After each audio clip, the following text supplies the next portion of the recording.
বর্ষার দিনে হাঁসের মাংস খাওয়ার মজাই আলাদা। তাই একটা হাঁস জবাই করে কেটে কুটে পরিষ্কার করে নিয়ে আসলাম।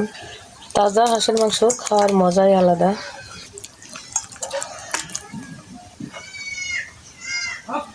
আসসালামু আলাইকুম। কিছু গরম মশলা দিয়ে দিলাম। গরম মশলার মধ্যে আছে এলাচ, দারচিনি, লবঙ্গ, গোলমরিচ, হাফ কাপ রসুন বাটা দিয়ে দিলাম, 1 চামচ আদা বাটা দিয়ে দিলাম, 1 চামচ জিরে বাটা, শুকনো মরিচ বাটা 2 চামচ পরিমাণ, 1 চামচ সয়া সস, 1 চামচ হলুদের গুঁড়া, পরিমাণ মতো লবণ, হাফ কাপ সাদা তেল।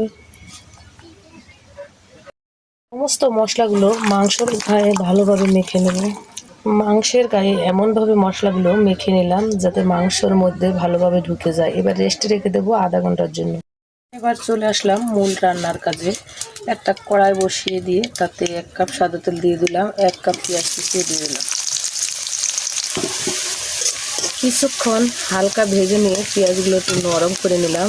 এবার সামান্য একটু জয়ফল দিয়ে দিলাম। পেঁয়াজ আমি বেশি ভাজবো না। এবার মাখানো মাংসগুলো দিয়ে দিলাম। প্রতিটা রান্নার নিয়ম কিন্তু একই, তবে একটু ভিন্নভাবে রান্না করলে প্রত্যেকটা খাবারই বেশি সুস্বাদু হয়। কিছুক্ষণ নেড়ে ছেড়ে কষিয়ে নেব।